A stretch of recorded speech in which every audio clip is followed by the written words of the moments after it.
Hey everybody, it's Galmadex, and welcome back to another Chromatic Cube draft. Without further ado, let's just head into our pick one, pack one. As always, tons of very powerful options, very powerful ways to go in the first pack, but I think I'm going to roll with Selvala, Heart of the Wilds here. So 3 mana, 2/3, whenever a creature enters the battlefield, if it has the greatest power on board, its controller gets to draw a card. You can spend a green and tap it to get X mana of any color, where X is the greatest power among creatures you control. So this is a way to really cheat in some big spells early. If you just get some solid sized creatures alongside this with a 4 power creature on the board, that's going to ramp you up 3, and it's going to be whatever colors you need for the spell, which is really good in a cube with so many multicolored cards. So I think Selvala, probably one of the stronger cards in the cube. Very, very nice option to start us off. Pick 2 now. There's another pretty powerful enabler, Tireless Provisioner. The way that I tend to like to draft these cubes is to take all of your enablers pretty highly, the cards that make sure that you can get to your big explosive plays first, and then you just take whatever big explosive plays kind of wheel throughout the packs. So I like taking Tireless Provisioner here. Guardian Idol would be solid as well, because there's not a lot of stuff to do at 1 and 2 mana in the cube, so anything that you can put in that slot that helps you get some mana is pretty solid. You can also take Yarok if we want to just start slamming enter the battlefield effects. Selvala does work with Yarok with the ability when we have large creatures coming into play. However, it also makes it so if our opponent plays the biggest creature on the board and we have Yarok and Selvala out, they'll get to draw the 2 cards because it doubles our effects. We don't get to say no to doubling our effects, which is pretty funny. But yeah, that's a way we could go, but I think I'm just going to go Tireless Provision. I just really like landfall creating treasure tokens, again, in this cube where we're going to be running a lot of multicolored cards, most likely. So this pack looks like no particularly powerful enablers here. We could take Karuga if we want a companion. That's going to make it so we don't get to play anything that costs 1 or 2, but there's not too much stuff that does cost 1 or 2, so that wouldn't be the hardest restriction in the world. Karuga is a pretty nice card. It's going to draw us a ton of stuff. That being said, while Karuga would be a solid companion to get us started, there's a couple green cards here I really, really like. Hydroid Crisis is phenomenal. We get to just dump all of our mana into this to make a big flying trampling threat and gain some life and draw some cards. So a really big card, always a 2-for-1 or 3-for-1 because you're getting card draw out of it. There's also God Eternal Ronus, which is a pretty big game ender, doubling the power of all your creatures on board, giving them vigilance for a really big swing. So yeah, Karuga, Hydroid Crisis, and God Eternal Ronus, I think all of those would be great. I'm a really, really big fan of 2 mana dorks in this cube though, so I think I'm not going to take Karuga. I'll take the Hydroid Crisis, because I would be really sad if I took Karuga and then saw something like Ornithopter of Paradise that I really wanted to play around with. However, this pack is really good. Yeah, this pack is super, super good. We have Ornithopter of Paradise, which of course is a 2 mana dork that adds a mana of any color, so that's excellent. We also have Teleportation Circle and Soul Herder, which are both excellent in this cube because there are so many creatures with excellent enter the battlefield effects, especially in white and blue, where these cards are prevalent. There's also Fabro Elder, though, which is going to tap for 2 mana by itself. Taps for green-white. And if we start getting more colors on the board, then we're really cheating on mana. So Fabro Elder is kind of similar to Selvala, where it can cheat us up our mana quite a bit. I guess I'm going to go for Fabro Elder here, so I guess if this were a Karuga instead, we'd still be on point for playing it as a companion at this point. We're probably taking one of these lands here. I mean, Tolsimir's fine. Sanctuary Warden is pretty powerful, but our mana is getting a little bit funky, getting a little all over the place here. Probably the green-blue Triome. Blue, black, and green seems good. Any Triomes with green in them, every card we've taken so far has green. So I'll scoop up a Zagoth Triome, I think. Sanctuary Warden, again, it is a really powerful kind of way to sort of win the game, but there's mountains and mountains and mountains of those. So I'm just going to make sure I get the fixing first, the various kind of enablers. Oh, I had an opponent absolutely pop off with the Celestius against my my Grixis Bolas deck. They drew and discarded so many cards, gained so much life off it, so I'm kind of interested in that card. That being said, I've got a lot going on at 3 mana already. We've got 3 of them, 2 of them tap for mana as well. Timeless Witness seems like a decent little flexible card there. Or we could take our first big kind of game ender with Hullbreaker Horror here. This can be countered now, but other than that, it's the same as it used to be. The alchemy version here. I think I will go Celestius. Pick 7, take another green duel, a green-red duel for if we start picking up red cards.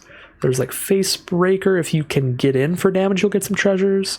It's not always the case, though. Vizier of Tumbling Sands is interesting. It is a 3-mana way to ramp up, and if you get it alongside Selvala or Fabro Elder, then you can really ramp up. But it's more of kind of a combo piece sort of ramp, because 3 mana to ramp up a single mana is not that great. I think I'll just take a Rootbound Crag. Another green-based dual land. Pick 8, we do see Niv-Mizzet Reborn. Don't have any other dragons, though. This is a Jellyfish, Hydra, and Beast. It is not a dragon.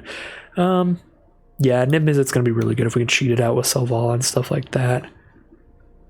I mean, even Selvala by itself is going to ramp us up 1 mana, and it's going to convert 1 green mana into 2 mana of any color. So even alone, she really helps get to Niv-Mizzet. I like Thriving Grove a lot, but so do I like Ketria Triumph. Those are both excellent.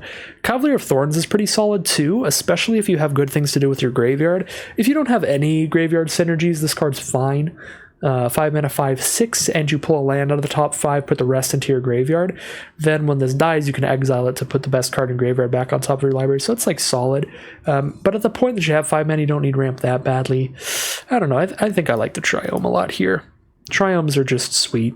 They're just sweet. I don't like Maelstrom Archangel as far as 5 mana cards go, because it's another one of those cards. Once you've hit white, blue, black, red, green, are you really that far from just casting whatever else this was going to cheat into play? The answer is no. You were already close. Domri is removal and ramp all in one card, so that could be solid here. We could also just take like a Caracol with a great ETB. Spits out a bunch of lifelinkers. I think I'm just going to go Domri though. Green-white duel seems fine. It's a green-based dual land. I don't like that this one can only enter tapped. Ideally, our only tapped lands would be the 3-color ones, but I'll take it. I think it's better than anything else in here, except for like Fae of Wishes. Being able to pull something out of your sideboard is actually pretty good in Cube, because your sideboard cards are really not worse than the stuff already in your deck. And we wield the Ornithopter of Paradise. I'm going to have to take that over the Kami War. Might be contentious because the Kami War is a really powerful 5-color spell, but again, I try to just really draft those enablers and make sure we can hit our big plays. Alright, now we can just use Sanctuary Warden as one of those big plays. Why not? Fast and Furious is potentially a little Wrath effect if we need it. Extus is a weird card. I don't think I'm ever going to run Extus. Just don't know about it. Alright, nice interaction there. Rip apart. Rip a fat fart right on the opposing creatures. Okay, pack 2. Pick 1. We have several incredible options, but I'm probably going to go with Binding the Old Gods. What I really like about this card is that it's going to function as removal and mana fixing for us. We're going to destroy their best non-land permanent, then search our deck for any forest, put it into play. That includes Ketria Triumph, Zagoth Triumph, or Scattered Groves. So that'll be incredibly useful for us. Really, really like that card in this kind of deck. Cultivate would be really good as well. Grabbing any 2 basics, putting one into play and one into hand. That would be really good for our deck. And then outside of those, these are like the 2 kind of enablers. And then we would just have the big splashy plays. You have Gonti to cast your opponent's cards against them, and you have Sublime Epiphany. That is pretty hard to come back from if somebody casts it on you. But Binding the Old Gods it'll be for now. Okay. Pack 2, pick 2. We can take a dual land or touch the Spirit Realm for interaction, for removal. Gala Greeters, if we end up with a high creature count, can keep spitting out treasures. Korvald's really good with treasure tokens and stuff like that. Crackle with Power is good if we ramp into 1,000,000 mana. 3 Weird Sisters are pretty powerful, the Henrika Domnathi, but double black's a little hard to do. Nothing really stands out here, honestly. Everything just seems fine. Touch the Spirit Realm, Gala Greeters, the land, Korvald, Cloudblazer, it's like all fine. I don't love Ognis, because you have to be getting You have to be getting attacks in with this to create the treasures, which can be a little hard to do. A 3/3 is not very big by this cube's creature size standards. I think I'm going to go for the Gala Greeters. Try to get some treasures into play with that. Ooh, I really like Essica, because for 3 mana we can just spit her out and start tapping her for a mana of any color, or if we get our 5 colors, then we can instead just spit out the Prismatic Bridge and start dumping things into play for free. We do have the Hydroid Krasis, which would be a horrible hit off of Essica, but other than that, she's pretty dang good. And we can't play Gigantha unless we cut Sanctuary Warden and Selvala and Furious. We can't play that as a companion, so it's probably not worth it here.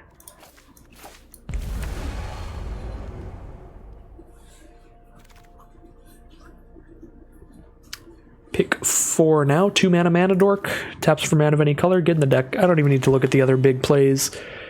I am in love with the 2 mana creatures that tap for mana of any color. There's actually not a lot going on here. There's the Momir emblem, which is fun, but not very good. Reclamation Sage, I guess, is main deckable here. There's so many solid artifacts and enchantments. Just take a blue-white duel, honestly. I don't know. Pack doesn't seem great. Jacob Hawken and Hawken's Insight is really fun. Sit there, exiling cards, and then whenever you flip this, you start casting a free card every turn. That is really fun. That's like the coolest thing we could be doing here. Yeah, I'll take Jonathan Harker and Harker's Obsessive Inquiry. Ooh, and now we get to take a Kinnan, which works super well with all our Mana Dorks as well. Landmore Visionary is also very good, but it's a 3 mana Mana Dork, not a 2 mana Mana Dork, so I'm less interested. But yeah, Kinnan's great. Doubles up all your Mana Dorks and gives you something to throw all that mana into. A Golo-style ability where you look at the top 5, put any non-human creature just straight onto the board from them. Very powerful activated ability there. Explorer's fine. 2 mana, draw a card, and then play the card. Just play the land. And we're not doing much else here. We're not an Anointed Procession or Parallel Lives deck. There's both in this pack, which is cool. Alright, green-blue pathway seems pretty perfect for us. Because now we've got a couple really powerful cheap blue cards, Jacob Hawken and Kinnan. Take the Temple of the Dragon Queen instead, because it could fix for more different colors, but I think I just prefer the pathways. They're just really nice, always coming to play untapped.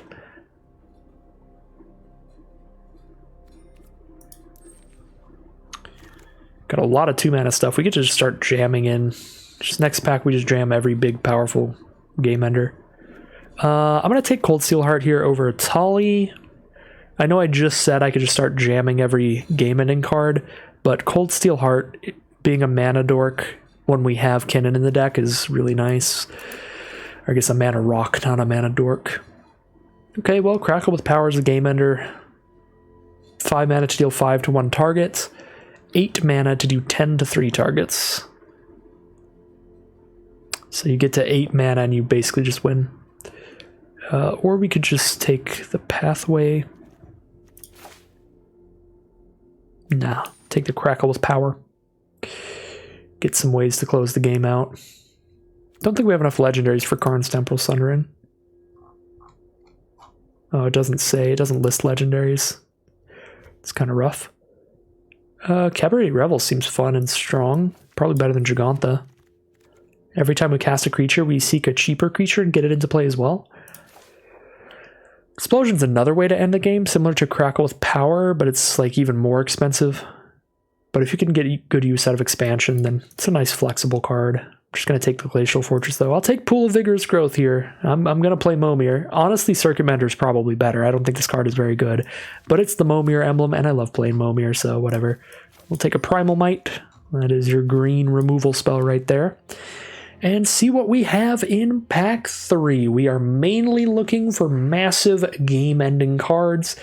Nothing in here that's super excellent at just completely closing out the game, but there is Scholar of the Lost Trove.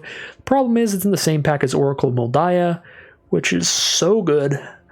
Play lands off the top of your library, play additional lands each turn, so it's a really big card draw engine. If you hit any clumps of land on the top of your library, you are just speeding through them with just nitrous fuel. I really like Oracle Moldiah here. Probably taking that, probably not wheeling the Scholar, so we take this and maybe we wheel Jetmir's Garden, being the best other card. Okay. We've got some ways to close out the game here, and I don't like Solemn Simulacrum or Growth Spiral as much as I like Oracle Moldiah. They are good cards, but I think I just need to take another game ender here. Just take the meat, take the big pig. Yeah, I mean, that should win a game. Giant Vigilance Trample Haste creature that gives the rest of our field Vigilance Trample. +2/+2. Hopefully. Hopefully this just wins the game. Finishes it off. Some great mana fixing here. The Wandering Emperor is just a wildly good card, though. Nis is also pretty good, but not quite Wandering Emperor level. We're kind of empty on 4 or 5 mana cards here. I think I'm just going to take the Wandering Emperor. Now you've done it. Mana base is definitely not going to be as good as our first 5-color deck this time, because I have not taken nearly as many lands. Oh, Mirari's Wake! This leads to really explosive things if you have enough high mana stuff in your deck, but we don't really. We have a couple X mana spells, though, that will absolutely kill everybody if we Mirari's Wake before them. There's also Yori in here, which is great. Rashmi is a super good card draw engine, then Hornet Queen just completely stabilizes you, like, every time. Wow, I wish I could take everything here, even a Luna. I wish I could take Mirari's Wake, a Luna, Rashmi, Hornet Queen, Rada, Cut the Ribbons, Stomping Ground. There's so much great stuff. Another look at the deck. I'm taking the Hornet Queen. Another big game ender that also defends us incredibly well. We've got 6 non-basic lands in here, so -6. We have 27 non-land cards, which means we already get to cut cards from this deck.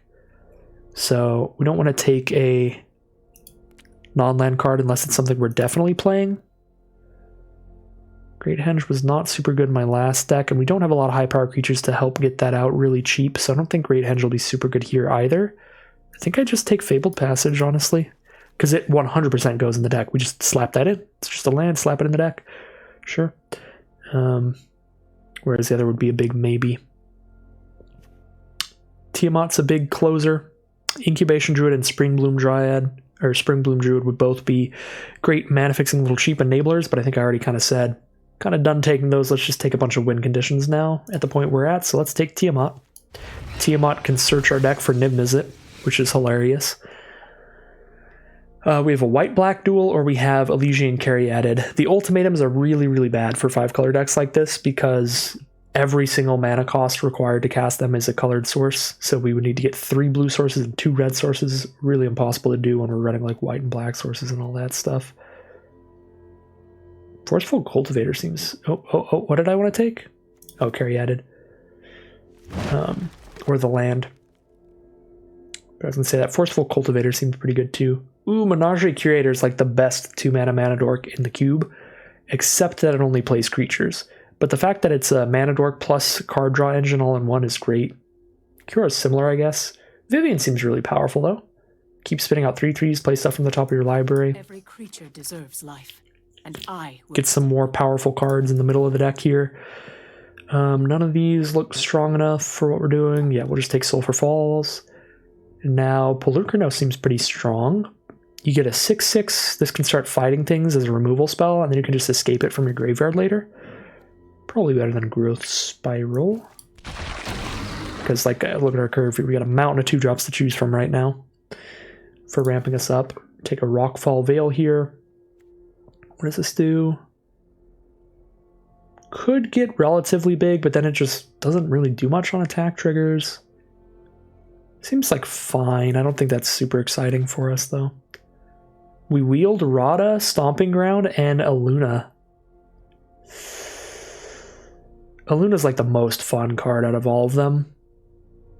Kind of want to roll with that.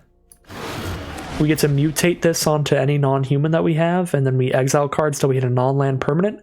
Just put it straight onto the battlefield. Oh, or into your hand. So if we don't want to put it on the board, I guess we don't have to. Actually, Tome of the Guild Pact does seem strong. It's very slow, but every time you cast a multicolored card, you draw a card. Like, that's big. It's like every time you do anything. At least in this deck, look at all the gold. Solid gold. Okay, so once you add basics to this, we get to cut 11 cards out of here, which is a lot of them.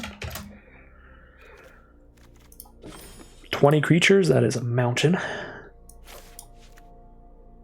Okay, don't love Sanctuary Warden because it requires 2 white mana. But I guess the Wandering Emperor does too, and I'm probably not cutting her. I like to stick to blue as the core. Look at all these mana dorks. This seems great.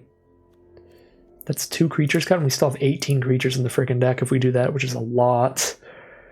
What non-creatures look kind of weak here?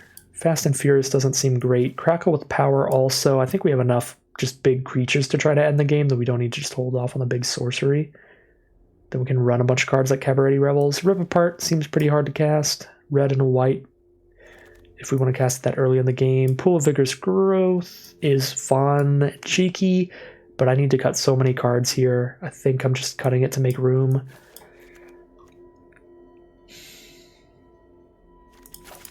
If I cut all of that stuff, I still need to cut 4 more cards.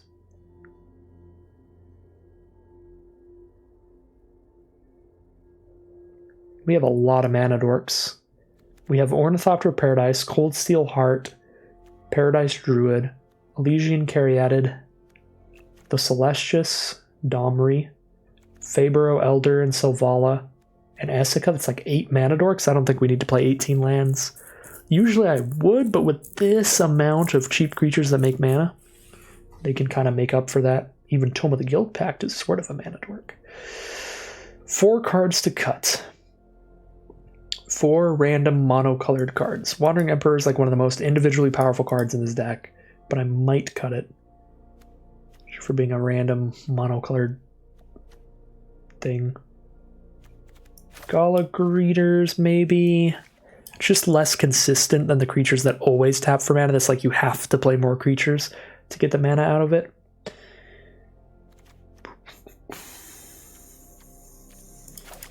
Cut those 3. We only need to cut 1 more card. Which I guess could be the Tireless Provisioner. It's a little inconsistent, but so is like Back Alley Gardener. To play this and then play more creatures. So I guess these are like, that's for creature fall triggers. This is only for land fall triggers. Both of those are some of our most inconsistent cards left in the deck. Everything else kind of just goes brr. The engines just tick.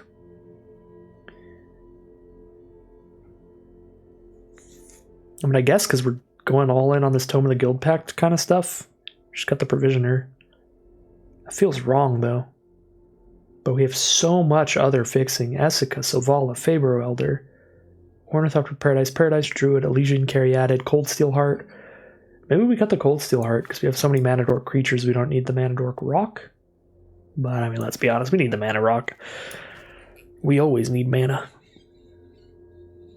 And it still works with Kinnan, even though it's not a creature. Kinnan only cares about it being a non-land permanent.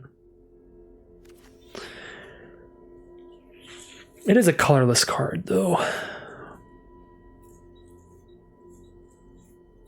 Which makes it less spicy. That's how it works. Maybe we cut the Forerunners.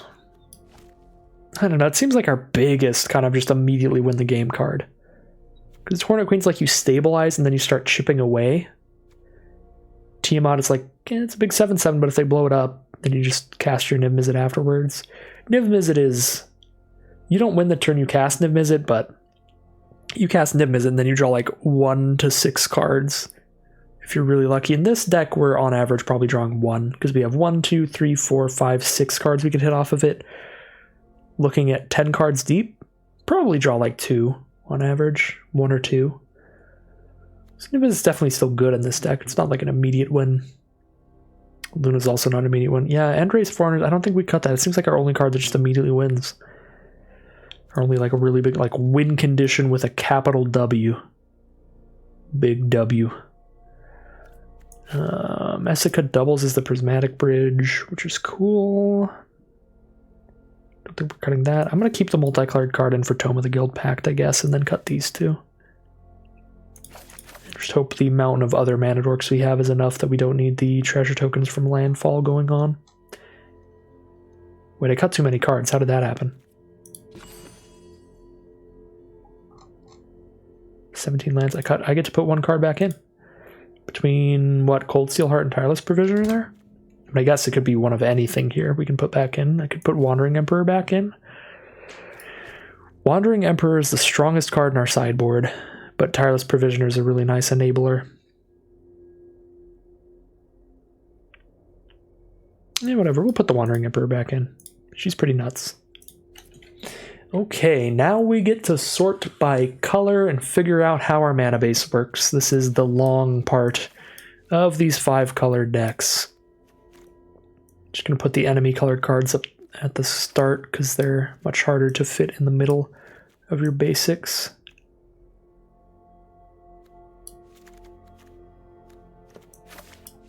I guess Scattered Groves isn't really fitting there either. We'll put the Triomes there as well as the Fabled Passage. Okay.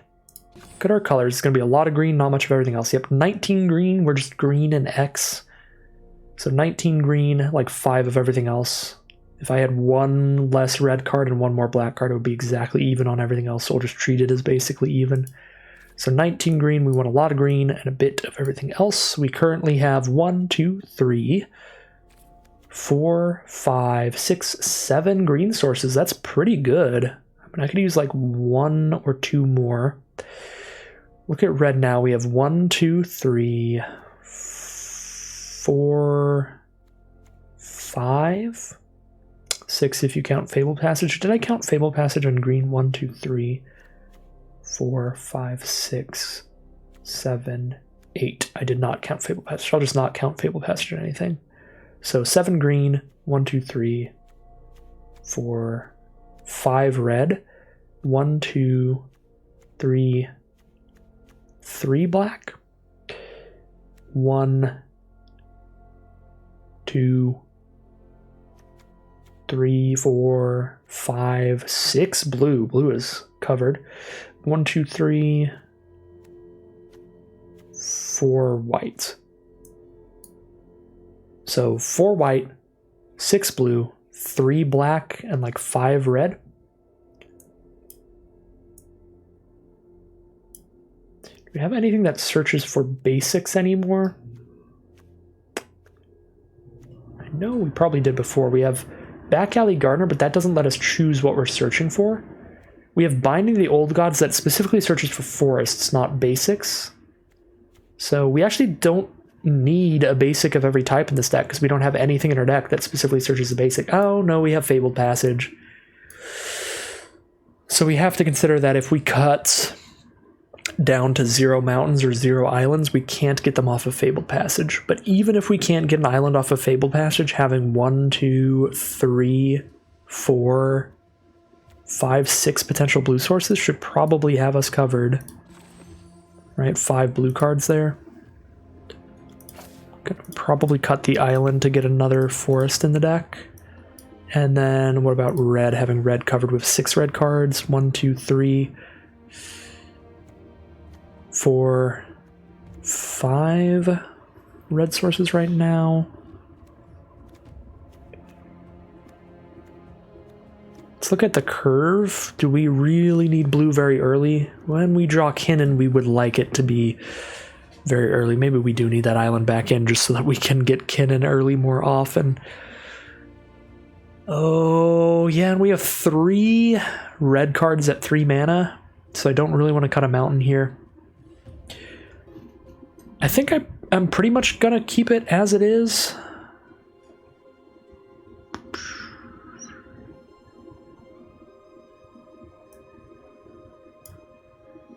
But maybe cut a forest and put an island back in just because Kinnan.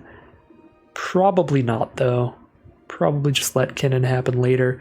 Maybe I could even cut Kinnan for something else, but I have so many mana dorks in this deck, I really don't want to cut Kinnan.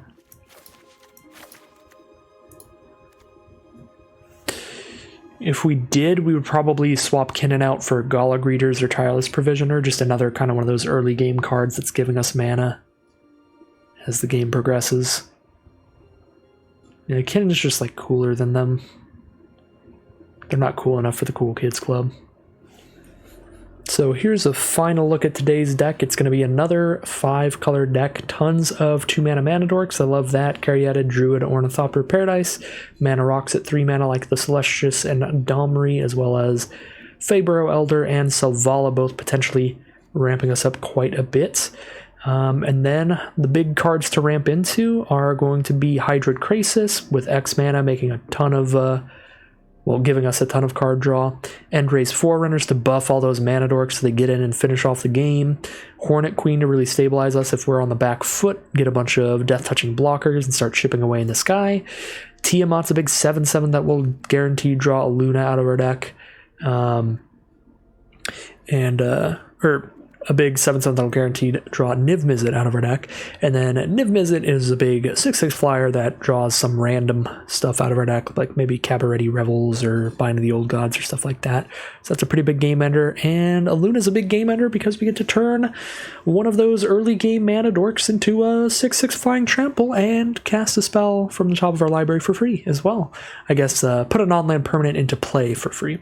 We're not technically casting the spell, but still pretty big, pretty explosive stuff. We also have Essica being a mana dork and a way to cheat things in. Looks like a pretty fun deck, pretty explosive stuff, which is where you want to be in the Chromatic Cube. So we'll see how it does as we head into the gameplay. Well, this hand, this hand is a hand. We've drawn both of our 5-color dragons in it, so Tiamat's not going to do anything when it enters the battlefield. It's just a 7-mana 7/7. That doesn't seem ideal. We also don't have a lot of early game ramp because Kinnan doesn't actually ramp us unless we have another mana dork or mana rock. We don't have the black mana for Pelucranos, so the only thing we know we're casting is Kinnan. This is a bit risky for my taste, so I'm gonna go for the mole here. This looks better, but not by a lot. But I think we have to kind of just keep this one, probably get rid of Niv Mizzet. Just set up this Cabaretti Revels and see where that takes us. Can play the Rockfall Veil untapped on turn 3. Ooh, excellent draw. Now we actually have a turn 2 play. And it's a very good one. That is about to get blown up by some burn spell from our opponents. Destroy the artifact with a braid. Mono red, maybe. Maybe they went into the Torbran deck here. No turn 3 play, though. But again, there's not a lot of great cheap mono red stuff in this cube, unfortunately. I'm going to get greedy and play Cabaretti Revels and then start playing more creatures. Which should be good against mono red. They shouldn't really have enchantment removal. Delina Wild Mage is the play, and that's going to get to copy whatever they play next turn. So hopefully that doesn't roll particularly well and doesn't absolutely blow us up. But we're definitely casting back Golly Gardener this turn, and next turn we can try to Domri to clear the board. Fabled Passage is any color we need, but I don't know what color we need off of it right now. We're probably using it for a black, but I'll hold on to it for now. Yeah, Cabaretti Revels putting in work there. Grabbing the Paradise Druid. Fortunately, it's when you cast, so we didn't actually get to get the extra land from Back Alley Gardener, because it wasn't on the board until Paradise Druid was already out. Okay. We don't have any 1-mana creatures, so if we play Kinnan, we're not getting anything off of it. And I guess we can attack in with the Gardener. Just play Hydrid Krasis here for 3. Doesn't seem great. I also, when my opponent has all of their mana untapped, I don't really want to try to play Domri and have Back Alley Gardener fight Delina, because then they might just respond with Burn and kill Back Alley Gardener, counter my fight. So I might just play Hydrid Krasis here. I guess I get to play it on 4. Which means we get a 5 or less creature, because the mana value on the stack is 6. Yep, so we get Essica there, which means we get a land off Back Alley Gardener, gain 2, draw 2, Krasis on the board, see what kind of burn they have. Alright, they do not have the burn for the Gardener, or they're saving to kill something else. They didn't play anything there, so I'm guessing they just don't have it. And here's Cavalier Flame, discard any number of cards in their hand and draw that many cards.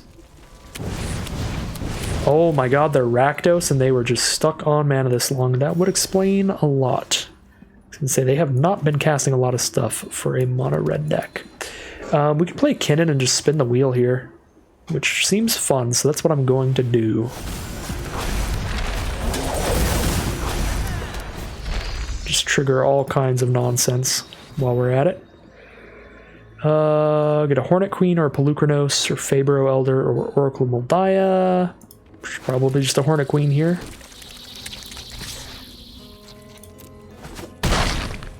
Just get in there in the sky.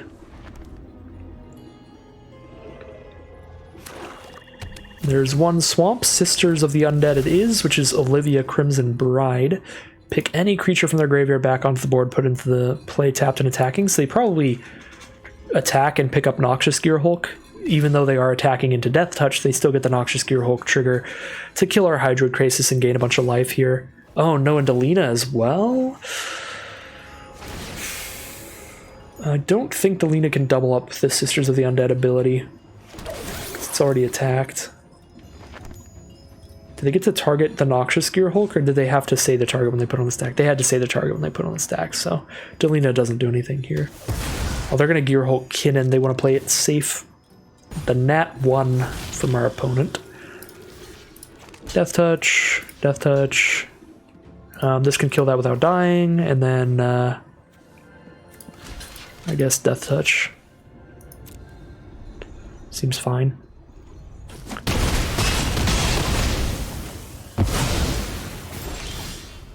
Okay. They're at 15, one blocker. Can't kill them. But Domri makes our board super scary. We're gonna scoop them up. I take too long, and I am not allowed to think at this point because we are very far in the lead. So 1-0 it is. Round 2 now. We only have one green source in this hand. If we had one more green source, I'd be so tempted to keep it for that Selvala. But even then, it would be a little bit risky. When only one of these lands produces green, it is incredibly risky. Because we need the ramp, because otherwise 7 drop, 6 drop, 5 drop. I guess we could just hard cast a Luna, and then that only costs 5, but we pretty much always want to mutate that. This feels like a mulligan to me. Again. It's a deck that's really relying on our cards like Paradise Druid for the early mana ramp. Keep this one, get rid of Tiamat or Tome of the Guild Pact. I think we get rid of Tiamat and then we just hope to draw literally any multicolored cards and just start linking those together.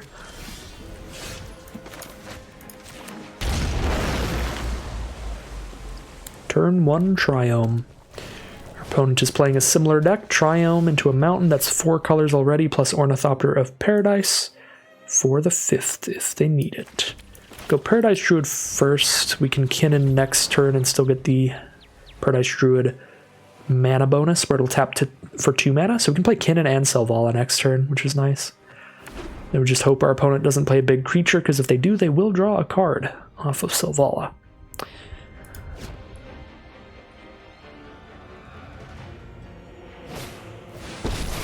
Ral Storm's Conduit. So the next instant or sorcery they cast, they get to double up if they -2 Ral next turn, which is the most powerful ability on Ral, so I would expect it.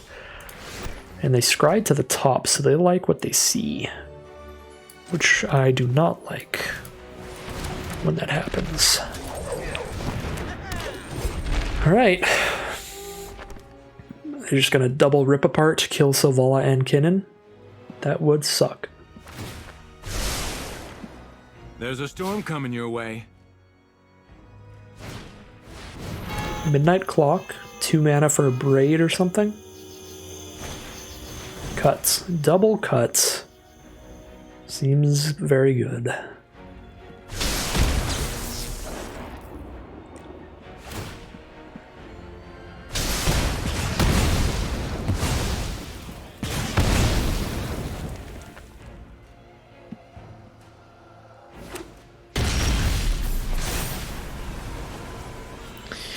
Just gonna draw more mana dorks here. I guess we just play Tome of the Guild Pact, so if we draw any multicolored cards, we can get back to this game, but right now we're looking pretty locked out of it.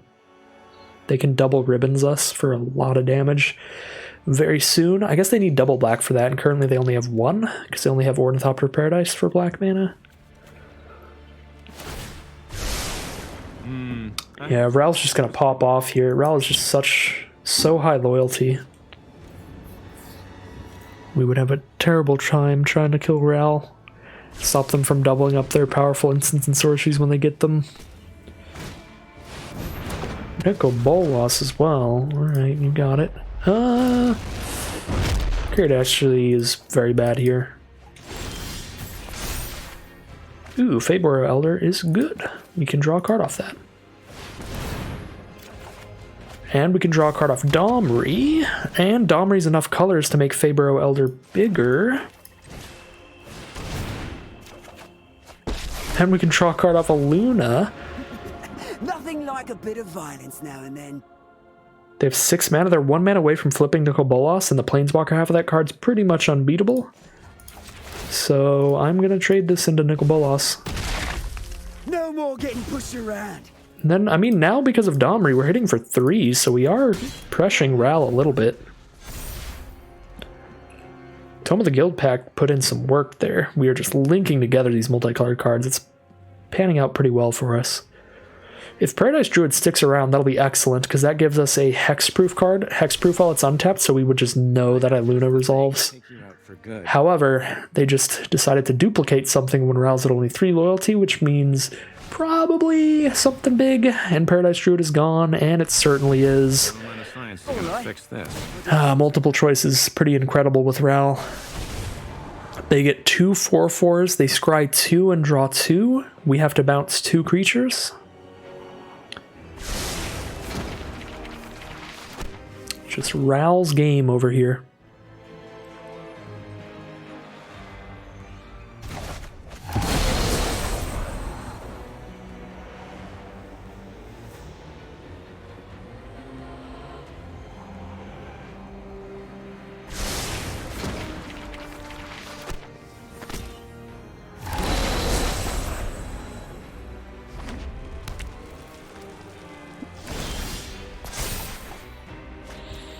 Back Alley Gardener. We don't have the mana to play that and a Luna.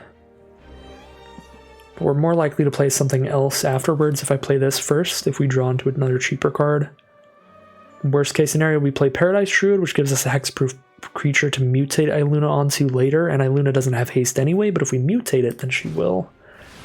Or then they will, I'm not sure. Yep, and we get another land from doing this. Seeked onto the battlefield.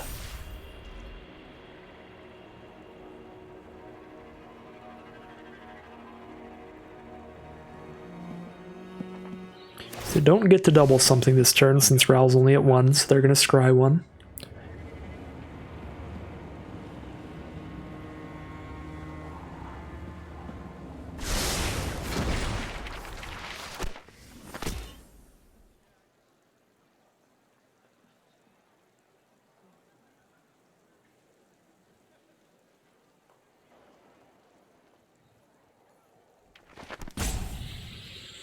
In the think tank here, we get to snipe Ral off this board by getting a surprise flyer if they tap their Ornithopter of Paradise with Iluna onto Paradise Druid as the play. And then we'd have an actual shot if we... Oh, okay, maybe not. Maybe we still have no shot. Oh, well, now we know they don't have ribbons at least, but they could just... I guess it would be a chump block. They could chump block our Iluna with the Scholar of the Lost Trove. Oh, and then we just take 8 and die. Yeah, I kind of forgot they got 2 4/4s off of double multiple choice. No, we're just dead. Yep, I mean, we have Cabaret Rebels, but we're just dead. Like, we pay this, don't have enough mana to play whatever we draw into. I guess I could... It's 5 mana to... No, it's 6 mana to mutate. I don't have enough mana to do both unless I tap Paradise Druid. 6, 7, 8. I need 9 mana. to cast Cabaret Revels and mutate Iluna. So I don't think I get to mutate Iluna and snipe Ral, because if I do that, obviously my creatures are all tapped, so unless I drew exactly like a good blocker, I would just be dead on board. So I think I have to Cabaret Revels and then just hard cast Iluna.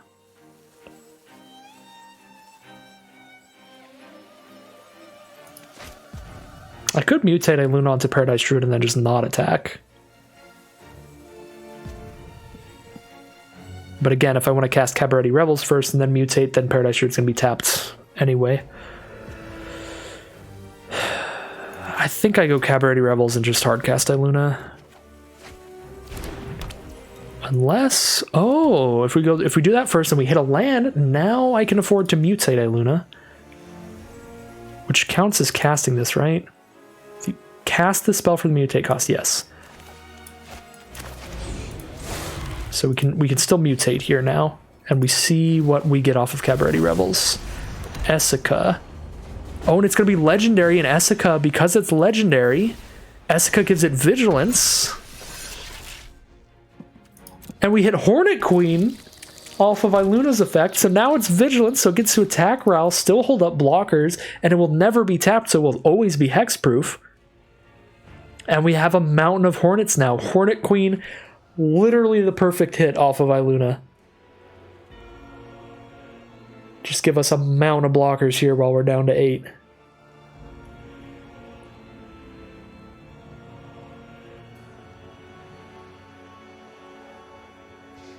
And Essica, the perfect hit off Cabaret Revels so that Iluna has Vigilance. I mean, I guess it doesn't matter that much because we hit Hornet Queen afterward. But if we didn't hit Hornet Queen, then it would have been really, really good that we hit Essica.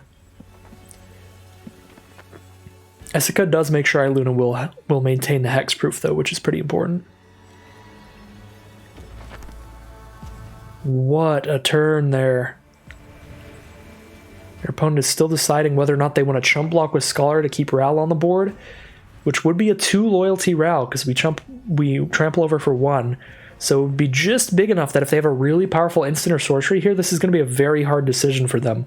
Do they lose Scholar of the Lost Trove to be able to double it next turn? Or do they just let Ral die to keep their 5/5 flyer?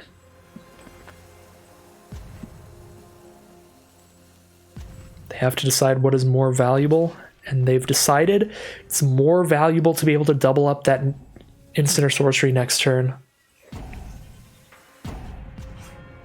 So 1 damage to Ral it is. Lucky shot. That, or they think they can protect Ral enough to leave Ral out for several turns after this.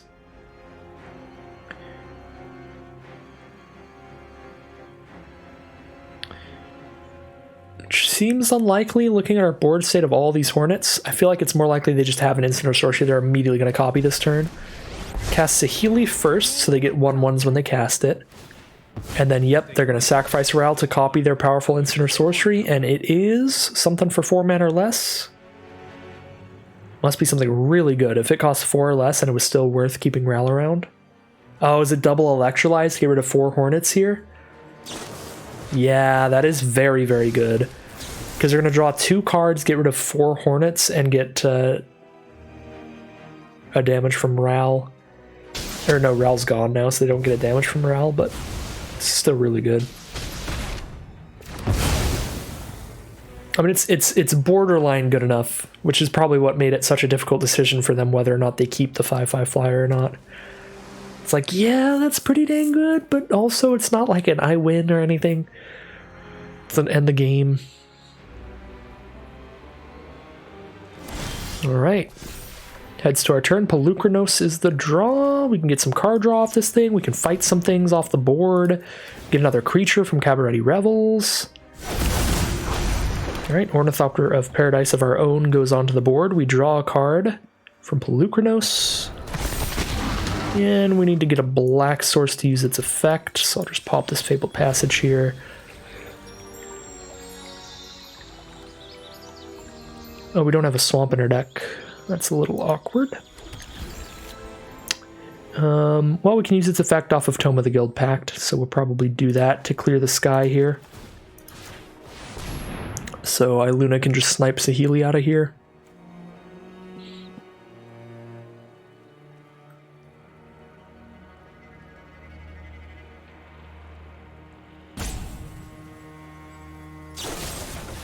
Braid. Gonna deal 3 damage to Hornet Queen. Get rid of that at least so they aren't taking any damage here. We're just killing Saheeli.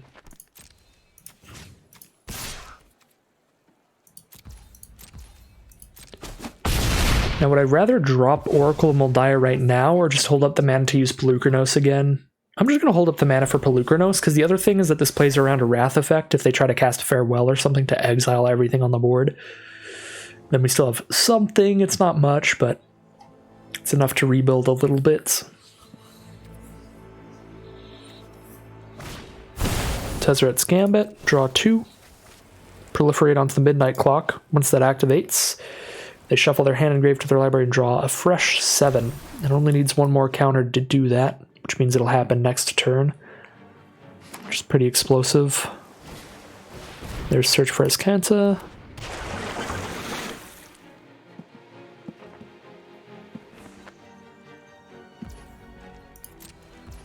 They're going to pass the turn. Do we fight anything in their end step? I don't think so. Just go to our turn here. Final counter on Midnight Clock. Shuffle everything in, draw new 7. Which means the biggest thing we're immediately worried about is milling out. Alright, we're going to cast Oracle since we have nothing else to do now. Get a random creature off Cabaret. No, not Hydroid Graces. Okay, well. That happened.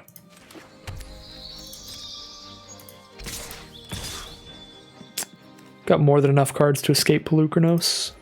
Why do I know this is Wandering Emperor? Oh, because Oracle Moldiah. My opponent knows as well. Double block Pelucranos. 6 mana to escape, correct? Yes. So we just escape it after this, which counts as casting it, which means we'll draw a card off Tome of the Guild Pact.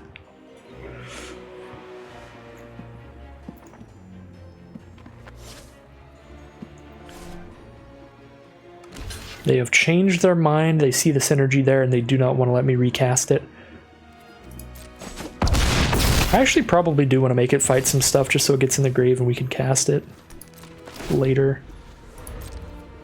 Alright, our opponent has a mountain of cards in hand now. We've pretty much got everything we've got just on the board. I guess we have End-Raise Forerunners. If we draw End-Raise Forerunners, that'll probably end it. But other than that, we have pretty much everything. We've got Niv Mizzet and Tiamat still in the deck, but there's nothing to like really draw off of them. Yeah, Cabaret Revels is kind of just like searched all our cheap creatures out.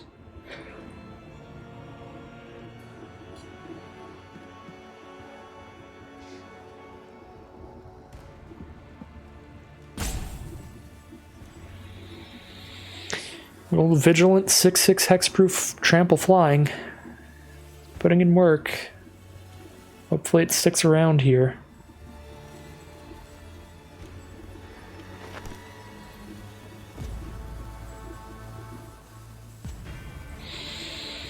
Do have a million options, so the turn is going to take a while here.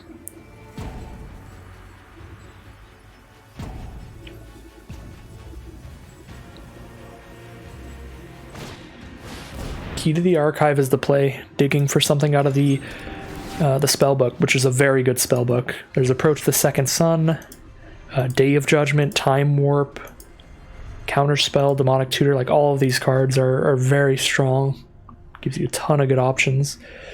Gives you 3 of them at random, so it is possible you draw really poorly and you get like, oh, I can get Claim the Firstborn, or a Regrowth, or Growth Spiral. You know, that'll happen, but that's a rarity. They probably are getting something pretty great here, at least just 1 targeted removal spell.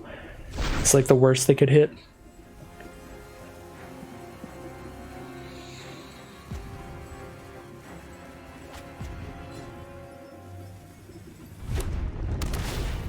Scry 1 off their Temple of Malice.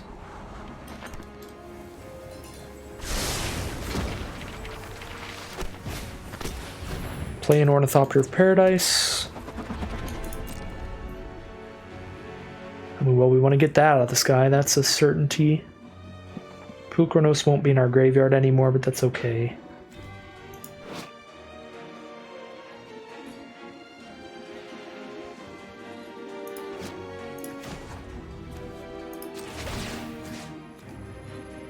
fight Ornithopter of Paradise. I guess I do have the mana to fight 2 more times, so I can get Polukranos into our grave.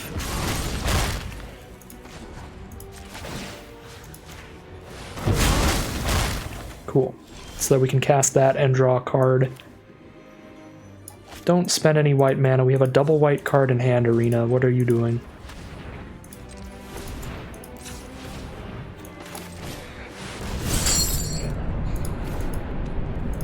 Don't remember if we have any graveyard recursion, but I don't think so.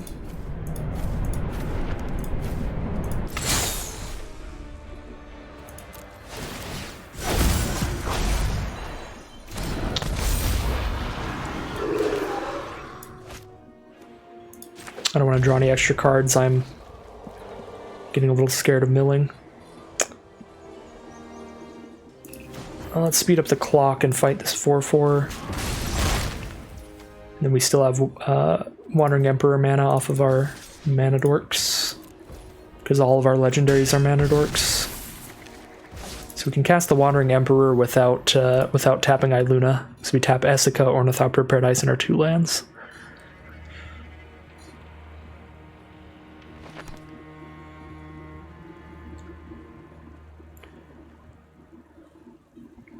So the search for Azcanta continues. Let's see if their card is useful to them or not. We know our next card is Tiamat, which is very big, but not haste or anything. Ral, Storm, Conduit. Uh-oh. Not a 4 damage spell. Don't do it to me. Start by taking you. Oh no. Oh no, is it happening here? Guess we could exile our Oracle Moldiah to gain 2 life. No! Double Time Warp? That's off the Mystical Archives too. Oh my god, that's what they got off of Key to the Archive. That's so bad for us.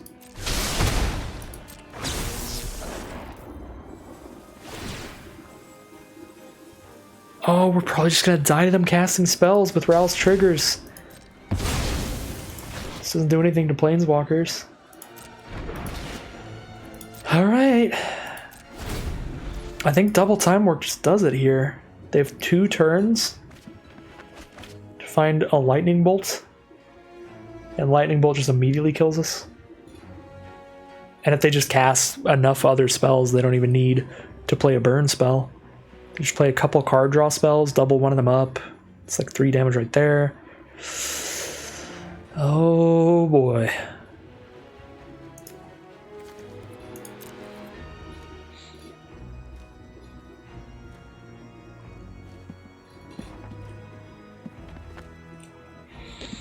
Man, Time Warp was such a hit off the Key to the Archive there. To double up the extra turn. It's number 3. I keep skipping over it.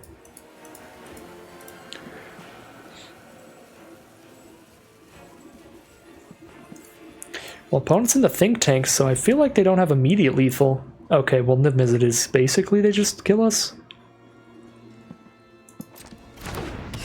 They still need to cast like 1 instant.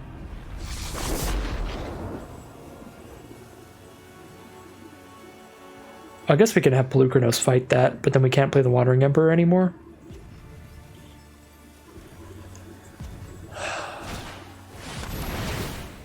Yeah. Yeah, you got it. Well... Number 3, cast a spell that costs 4 less. It's like if we don't kill Niv Mizzet, because they're going to do an extra damage when we hit their draw step, and they're going to draw an extra card. I feel like it's better to kill Niv Mizzet than it is to gain 3 life.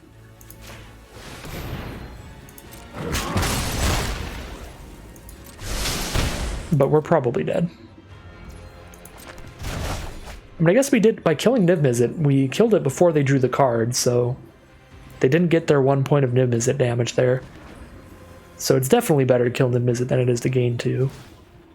Because then they would have gotten 1 Niv Mizzet damage right then, and they would have gotten another one in their next draw step. So it's guaranteed giving us just as much life as the gain 2 off of Wandering Emperor would have. Plus it makes it way less likely that they can chain stuff together with more card draw and more burn. See, it has to be better to have just done that Pelucranos thing.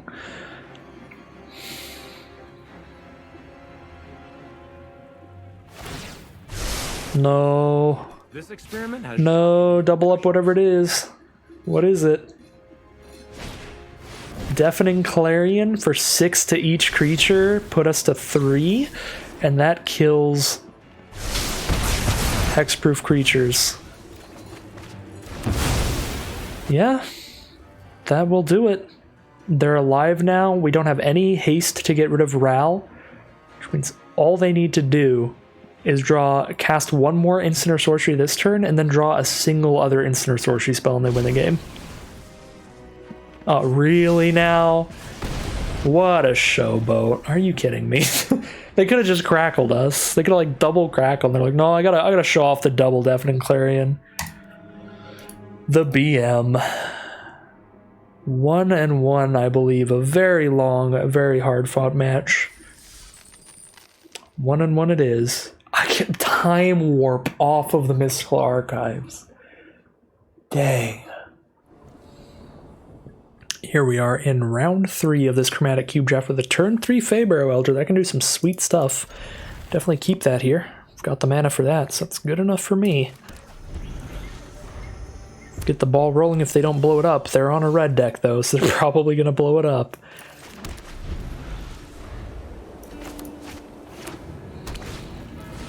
Magda Brazen Outlaw. Selvala or Feybarrow Elder here?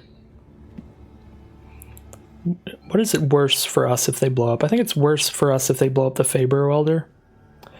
So I'm going to go for the Selvala here.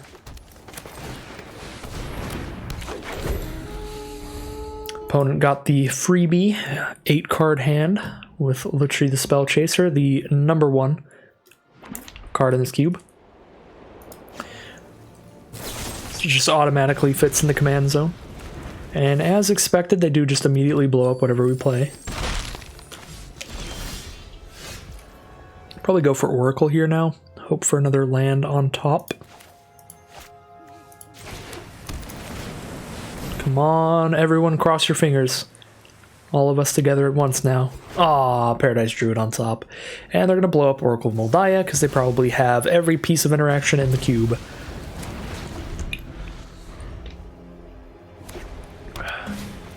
Professional Facebreaker. Get 2 treasure tokens here, which means a mountain of card draw off of Professional Facebreaker. No, they would rather... Oh, they put Lutri into their hand. I was like, wait, what did they... Nothing got cast. They put the Lutri into hand. We need another white source for this Wandering Emperor. We either Paradise Druid or Feybarrow Elder. If I play Feybarrow Elder, it is just going to get shot. As is its destiny. Their next instant or sorcery lets them cast another card off the top several. I could trade for Magda here, but don't really want to.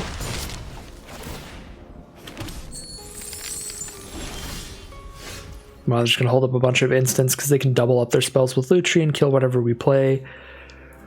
Because now Lightning Bolt gets to kill a 6/6. Because Lutri will double it. 6 mana then. What do we do? Probably just Wandering Emperor.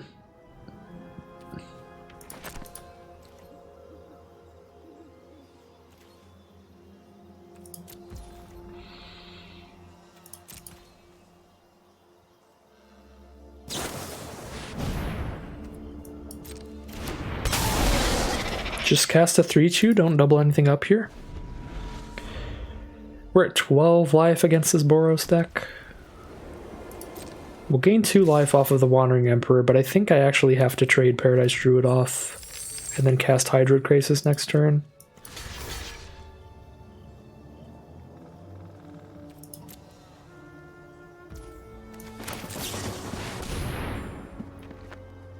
We exile Professional Facebreaker, so we get rid of the Facebreaker, the Lutri, and then we make a 2/2 for Magda next turn.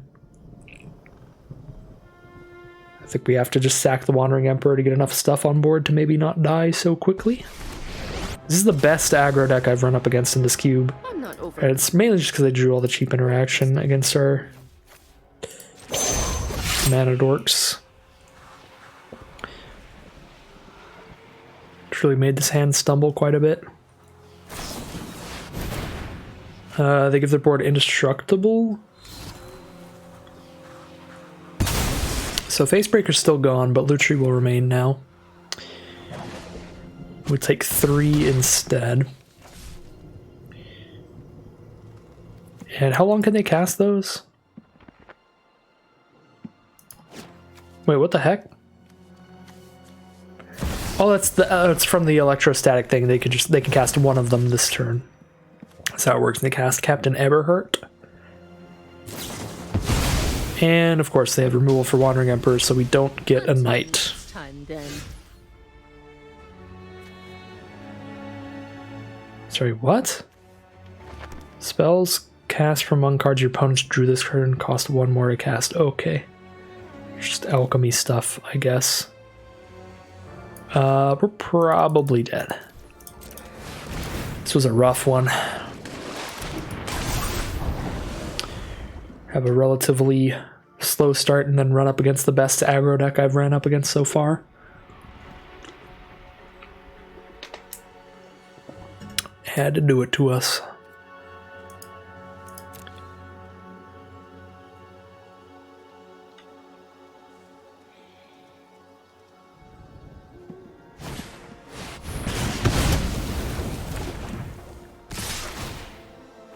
Shatter Skull Smashing for our blocker. They will just not let us keep a card on board. And the Royal Eruption to kill us. Wow, what an aggro deck there. That's actually incredible. Because I looked through the list after we drafted our one aggro deck for how many cards there were to line up for a good aggro deck. And like you need to end up with like every single good cheap card to hit the quantity you need to be consistent. And our opponent definitely got there. 1 and 2 it is. No green sources, pretty rough for our deck, so if our opponent blows up this Ornithopter Paradise, we're just out. If they don't blow up the Ornithopter Paradise though, this hand is great. So we're gonna play with fire here. See if we 1-3. If our opponent plays a mountain, this is a 1-3 draft. Well, that's that is a mountain. It's an island, swamp, and mountain. Maybe we'll top deck a forest so we don't get so hard. Oh my god, it's just 2 red sources and Agonizing Remorse to just exile the Ornithopter. They probably won't because they probably just have burn for it. But I mean, now if they don't have burn, we also still just lose because they just rip this card out of our hand.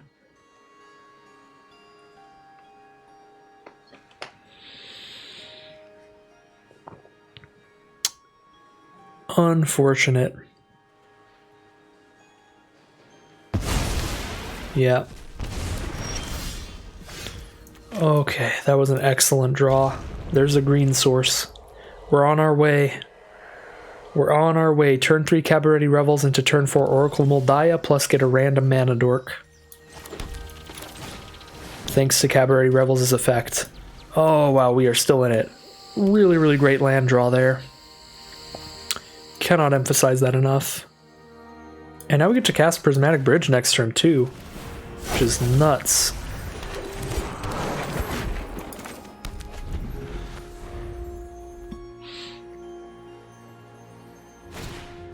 There's Cut for the Oracle. 3 mana left. They don't do anything with that. I was gonna say no land on top. They killed their Oracle, so we don't know what's on top. 7 mana. 8 mana for Enraged Forerunners. 5 mana for Essica. We could go 2 mana for Kinnan and still 5 mana for Essica. Sure. We don't have a 1 mana creature though for this Revels, unfortunately.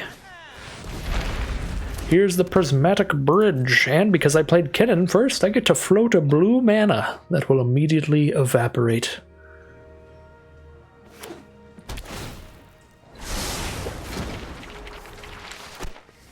Alright, Prismatic Bridge, what do you got for us?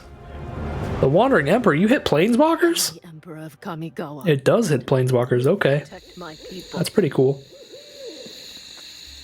Why do you want to tap Paradise Druid? Oh, because it taps for 2. Oh, let's just go for Kinnan. Whatever. What do you have for us, Kinnan? Pelucranos, Hornet Queen? Hornet Queen. Hornet Queen End-Race Forerunners is so game. Just buff up here, I guess. Slightly bigger Kinnan. Strike fast and strike hard. Goodbye, Kinnan. Kinnan is good, but I don't think we need Kinnan when we have Prismatic Bridge and the End-Race Foreigners is just in hand. Oh, they're cycling here, and they scoop them up. They know what's coming. Big Pig alongside a bunch of bees. I'm surprised we won that one. That was a very, very risky start there, but I guess we have like 8 green sources in the deck, so all we had to do was hit that one green source land for the hand to really get rolling, and luckily for us, we did. 2 and 2 as we head into round 5. Alright, Paradise Druid into Kinnan. Again, it's just how we roll every game. Get that early Kinnan. Ooh, Cabaret Revels though. But it doesn't matter, we play 2 drops immediately anyway. We need to play this first.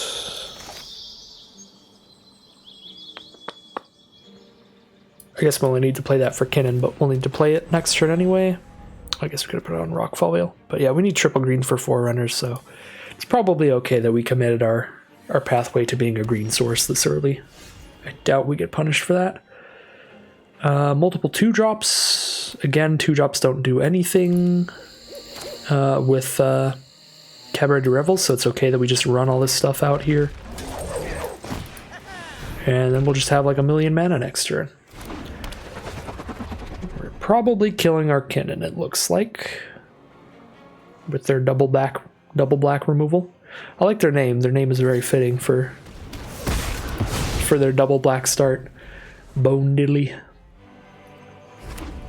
Black red, it looks like. Rakdos. They're gonna blow up Paradise Druid while they still can.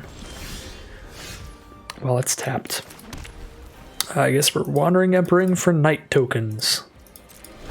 Yay. Things are really flattened out here. Ooh, the Sap Vitality has made this trainer a 6/2. That's worrisome.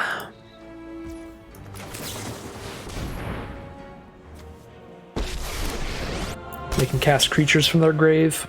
You started this fight. But they don't have any creatures in grave. May your blade strike true. Failed Passage. A whole lot of not much. We need a blue or a black source if we want 1 mana of every color. And we don't have any islands, so we need to pull out the black source in case we draw a Wooburg card.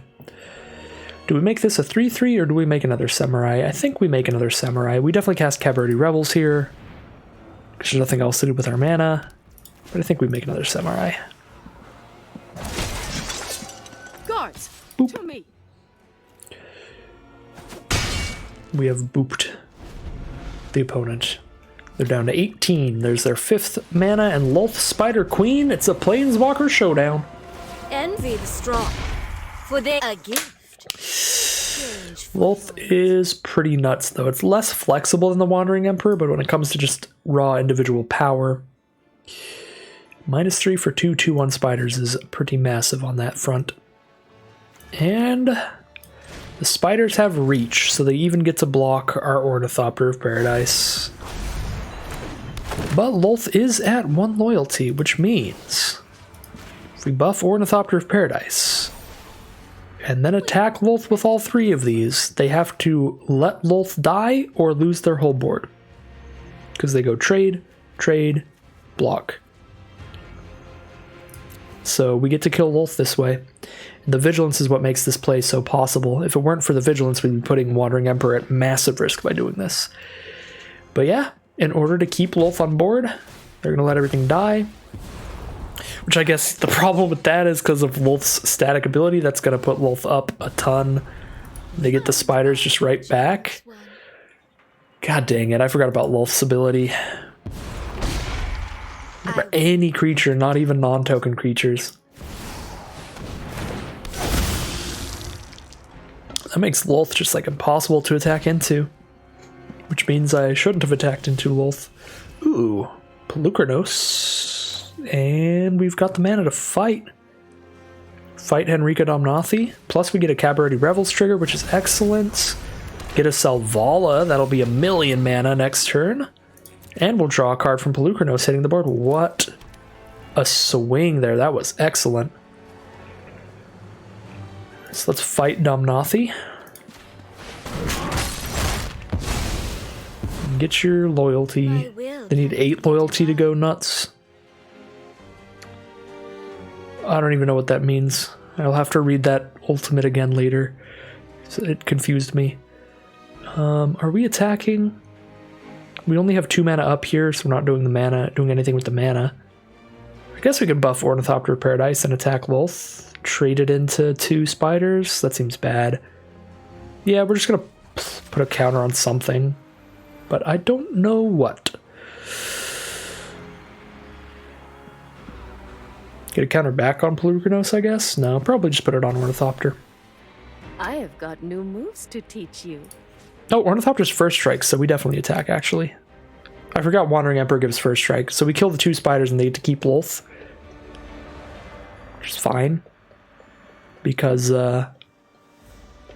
we don't lose a creature in the process. That's super fine. Oh yeah, that means they just block with 1. But still, kill 1 spider. They need to -3 to make 2 more spiders, so Lolth dies if they do the spider thing again.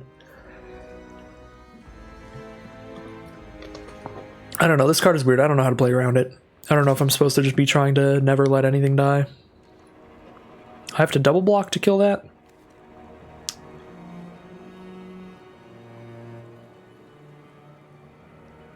Could let Wandering Emperor just go to 1. Yeah, I don't want Pelucranos to lose counters here, and this also puts Selvala at risk, which is bad for us, so we'll just let it. Back off.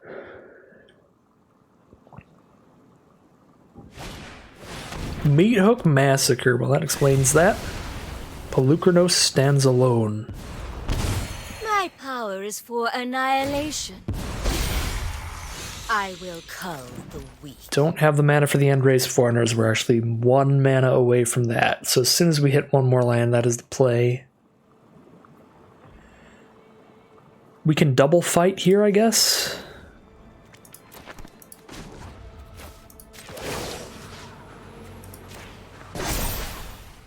Show them. I forgot that making a Samurai is only a -1. I forgot that last turn. Lolth is at 1 loyalty? Yeah, so if we double fight, we kill Lolth.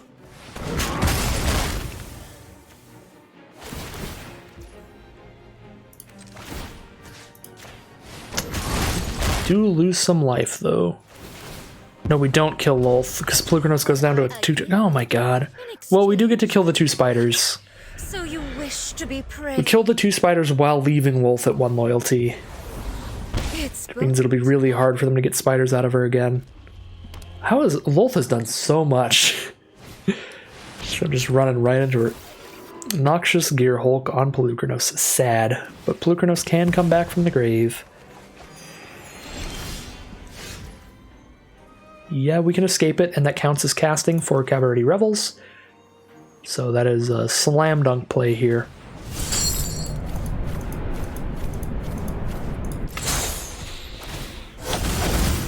Pull out an Essica, which means Pelucranos' Vigilance, which is sweet. May your blade strike true.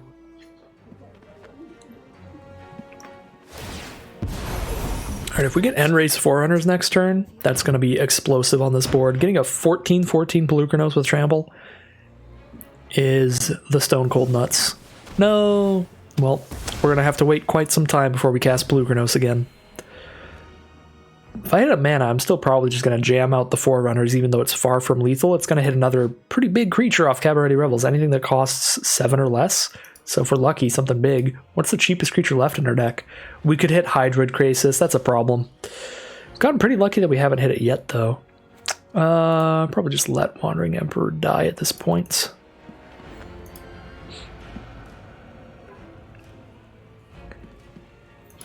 Yeah, actually... Yeah, I'm probably going to hit Hydroid Krasis at some point. Years of training. If we get really lucky, we just like top deck Hydroid Krasis here. And that gets rid of that risk. But that probably won't happen. Oh, we actually don't even need a land for Forerunners because we can cast it off Essica now that I think of it. Yeah, so if I cast back Alley Gardener, I'm guaranteed to just spit out a 0/0 Hydroid Krasis. If I cast Forerunners, I could hit literally any creature in my deck, which means it's possible we don't get rid of Krasis this way. Plus, this is a pretty great play. In general, it's just a big threat. We definitely finish off Lolth. And it came with Iluna, Apex of Wishes. Yeah, that's good. So we trample over for lethal even with just a 4/4 trample, so we can send the Foreigners at the face. The 4/4 at Lolth. They take it all. Good work from the big pig.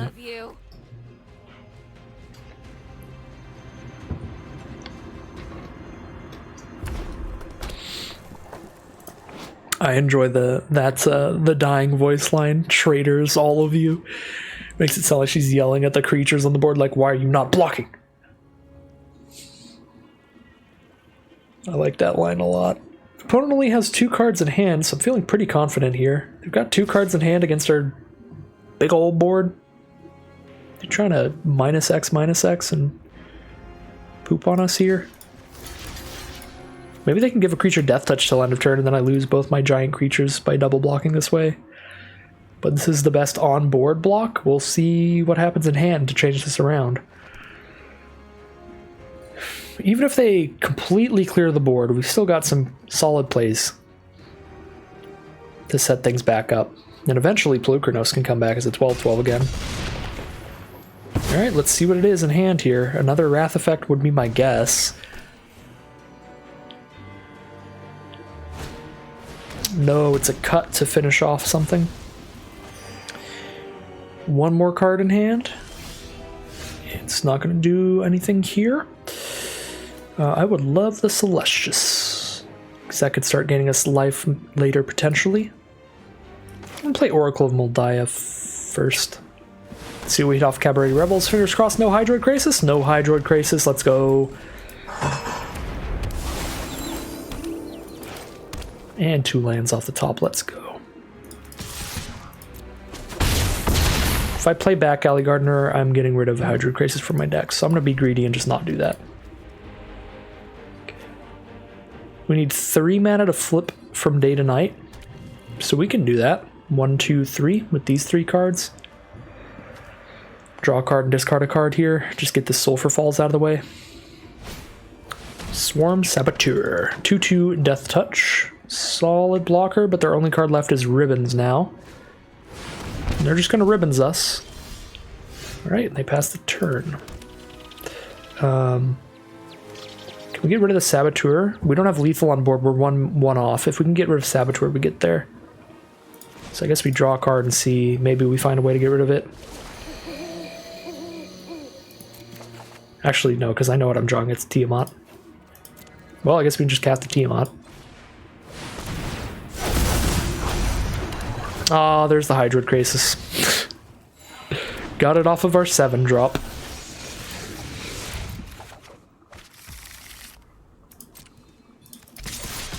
So they kill Fabro here, which means we just attack all, put them to 1.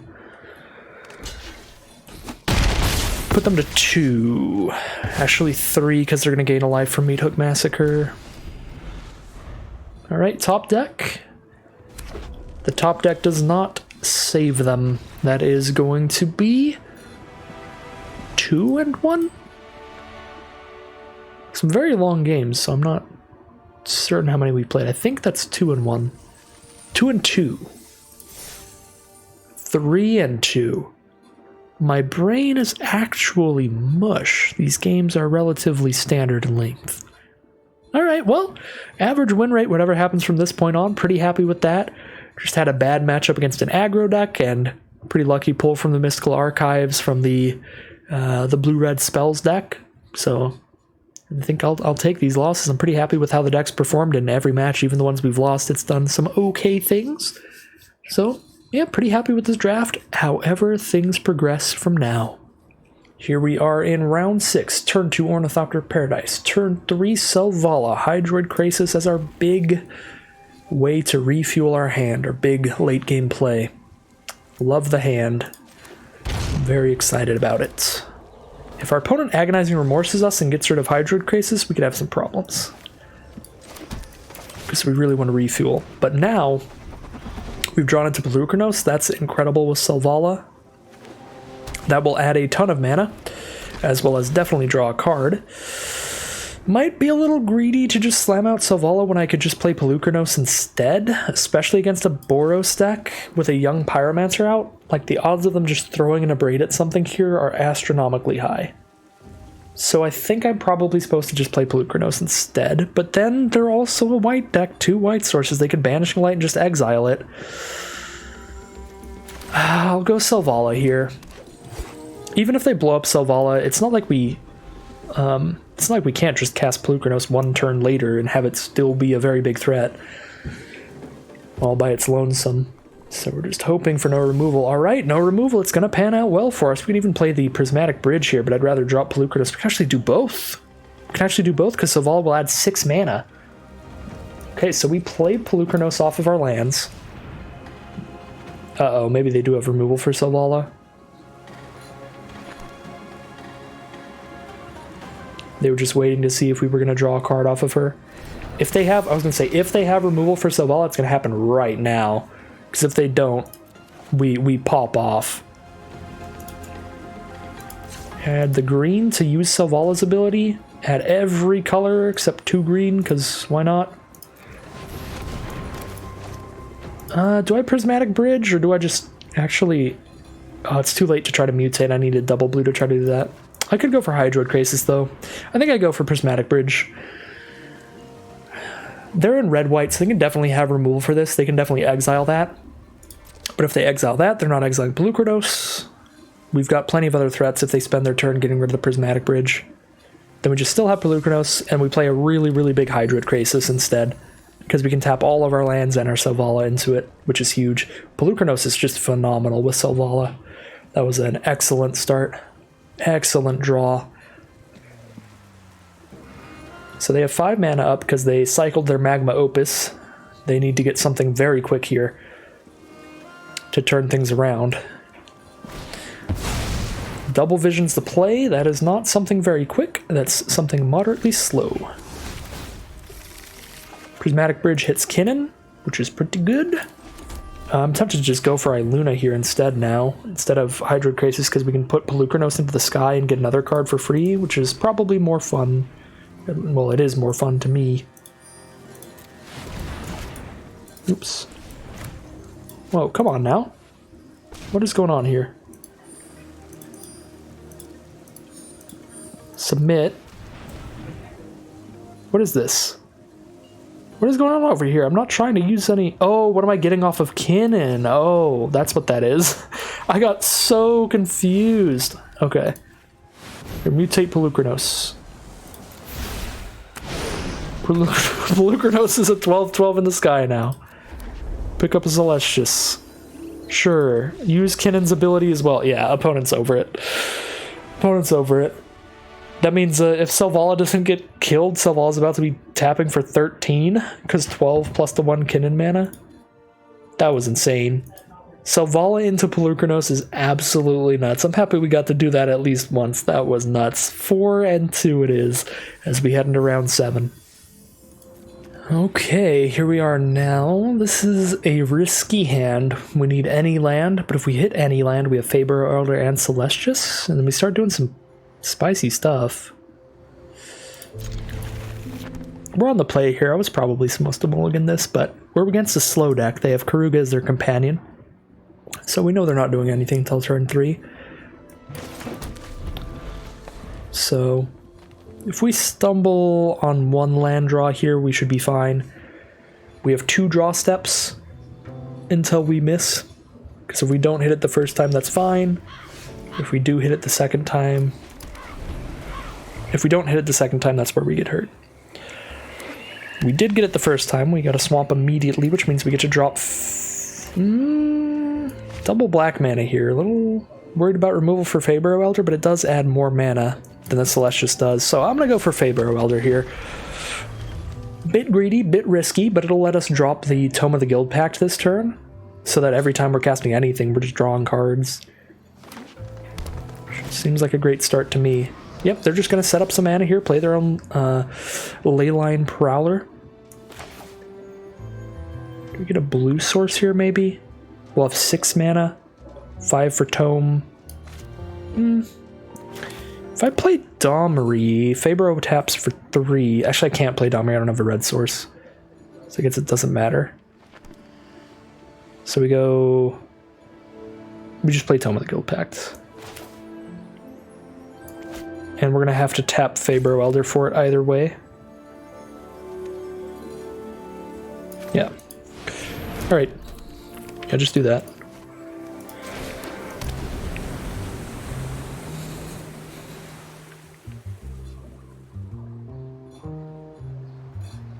Now we've got the mana base. We have green, white, black, blue, and then a mana of any color. Oh, they're going to destroy the tome here. Sad. Combining the Old Gods is super good in these kind of decks. We've got one on our own as well. Gain a couple life off their Leyline Prowler. Need a red source bad. For Tiamat, for Essica, for Domri. Or for Prismatic Bridge, not Essica. There's the Celestius. We can play Domri if we tap Fabro Elder. Probably worth it. They can hit Domri for 2, though. Unless we fight and get rid of our Fabro Elder. Nothing disgusts me more than... No, I think we're just going to let them hit Domri for 2. Just getting Domri out to have a red permanent on board is what I'm really interested in here. To make Fabro Elder bigger, better. Tap for 3 mana. As long as we can just keep Domri on board, it doesn't really matter that we can't use the fight ability, because the fight ability is not even very good right now. Plus Domri is adding us extra mana, making our creatures uncounterable. Not that I think our opponent's going to counter anything. Ooh, they don't hit Domri at all, which means we just get to fight the Thief of Sanity off the board. I also get to play a Tiamat without even tapping Fabro Elder, which means we make a super sick, nasty, gigantic Fabro Elder here.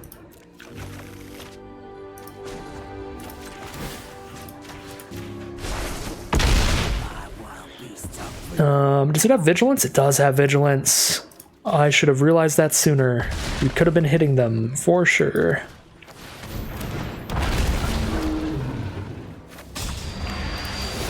Well, that was a sweet turn. We cast Tiamat and Niv Miserborn in the same turn, unlike turn 6. Because Fabro Elder is hilarious with a 5-color card on the board. Yeah, Fabro Elder and, what's the other one? Selvala. Those are both... They just enable crazy plays with the amount of mana you can produce out of nowhere with them. Well, there's Pelucranos from our opponent. Guessing our board state is not long for the world. They can only afford to spend one... They can only afford to activate one fight right now, though, which is only going to kill one of our cards. So that's nice, at least. If they don't... Oh, uh-oh. Actually, they don't have anything in the sky. They're not immediately dead, but they will be really soon. It's 15. They got a 1 life here. What do we do about it? What do we do here? We just make a giant Hydroid Krasis, I suppose?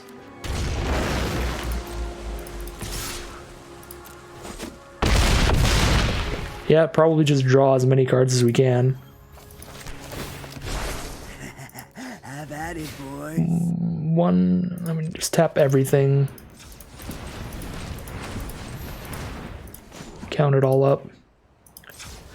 1, 2, 3, 4, 5, 6, 7, 8, 9, 10, 11, 12, 13. That's 11.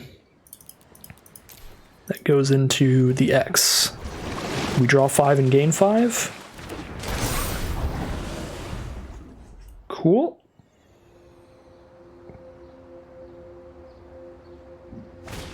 There's Karuga. Draw 4 cards here.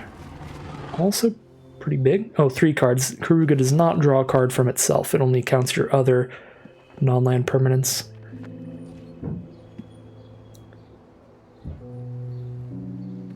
I mean, they look pretty dead in the sky. They have 3 mana up.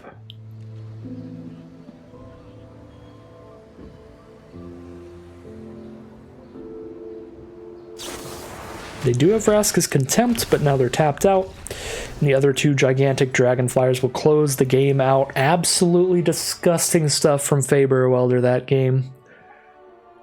For the Tiamat into Niv Mizzet in 1 turn. That'll push us up to 5 and 2, which gives us all 4,000 gold we spent right back into our accounts. Alright, now we are in round 8. We have an Ornithopter of Paradise and Celestius for some mana rocks. Don't have a ton going on late game, but this hand draws pretty well because we'll be able to do pretty much anything we draw into. The mana's looking great.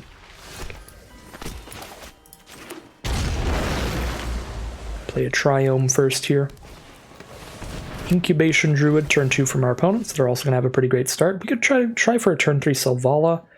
I guess we could try for that off an Ornithopter anyway. I was going to say I could Scattered Groves here so that I know I have double green on turn 3, but I can also just tap the Ornithopter for green.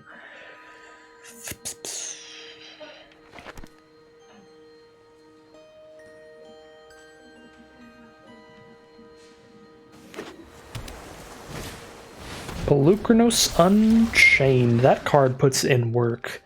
Just shooting Ornithopters and Incubation Druids and stuff. Card's been great. So that's probably going to kill Selvala if I cast Selvala here. So we just go Celestius this turn. Cast non-creature stuff. And then if they don't kill Ornithopter of Paradise, if they want to use their mana to just play another creature here, then we get to turn it into a Luna next turn. Okay, they're just going to spend the mana and get rid of the Ornithopter. Yes, they definitely would have killed Selvala if they were willing to spend the turn killing Ornithopter. Okay. Tap land. We get to draw a card and discard a card. Excellent, because these planes are a bit much. Just another land for us, and then Fabro Elder is the next draw. Why does Pelucranos have to be so mean? It's just like the game of justice today. Do we just hardcast Iluna to have a 6/6 flying trample to trade off into it? Then they just throw a removal spell and keep hitting us for 6. No, they're out to it. We could play Tome of the Guild Pact so that we draw cards every time we do everything in the future, but then we're taking another 6 and going to 9 life. Honestly, I think it's just Iluna.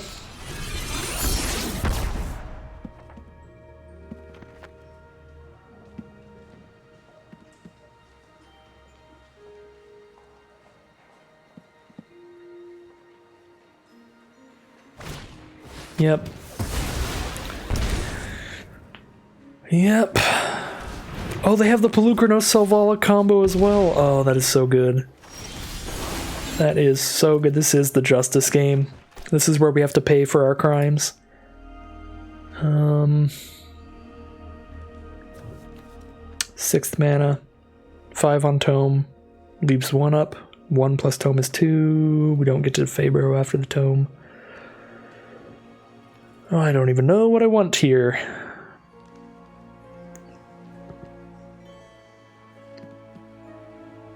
I could just play Fabro Elder and Paradise Druid, I guess. Niv Miz. I could also just play Niv Mizzet.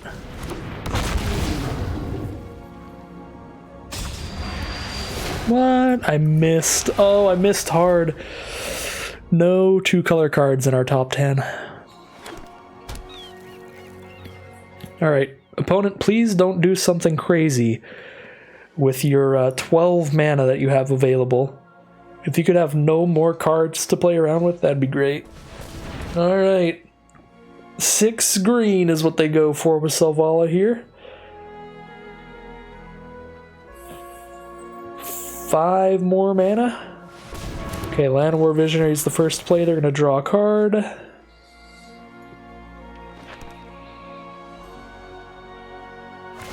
They're going to adapt the Incubation Druid.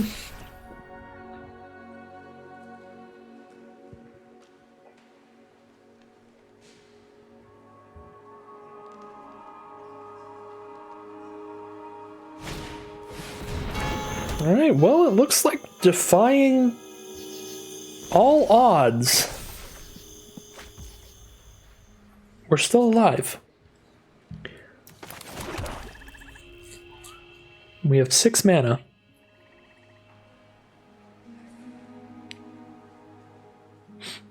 I mean, Faber Elder with a 6/6 flyer is pretty good. So is Selvala. So we just play Faber Elder and Selvala. I guess they get to fight these things away. They definitely get to fight Selvala, but Faber Elder's probably too big. I don't think we get to attack sitting here at 10 life.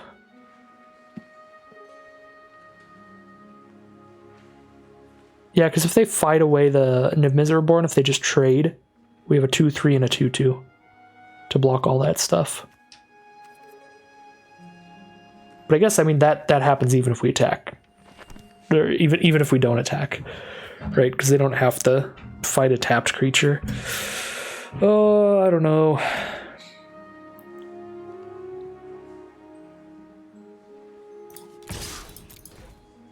I'm just gonna cross my fingers and go for it. Hit them down to 9 here. They're gonna fight Selvala. Still have a 5/5 Faber Welder. Just big enough to block anything they have. Unless they drew removal for Niv Mizzet. They can cast anything they draw into. They've got all the mana they need from Selvala.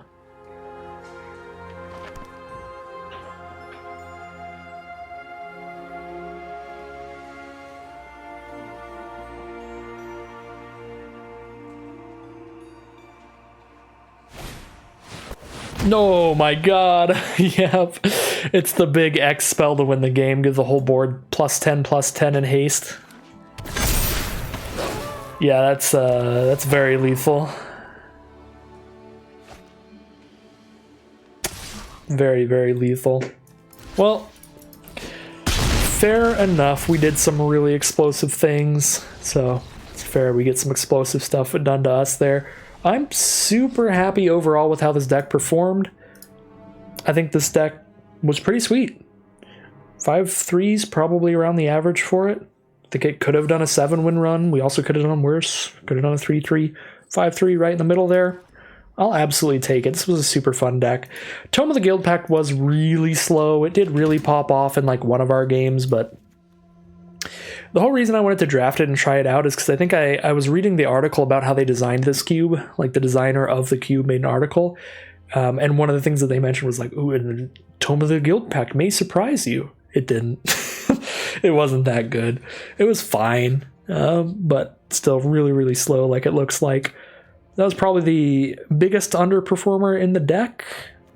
Everything else was pretty great. Wandering Emperor actually... Well, in that game against Lolth, it was pretty important that we had a Planeswalker of some kind giving us repetitive value. But it didn't blow me away here. Pretty much everything else was super awesome, though, except for Hydroid Krasis with Cabaret Revels was a little bit awkward, but that's the only card that we had that didn't synergize with Cabaret Revels, and Hydroid Krasis is super good when you get to cast it, so it was still worth it. Other than that, like, Back Alley Gardener didn't do too much in this deck, but I think that's literally it. Everything else got to do really awesome things at some point.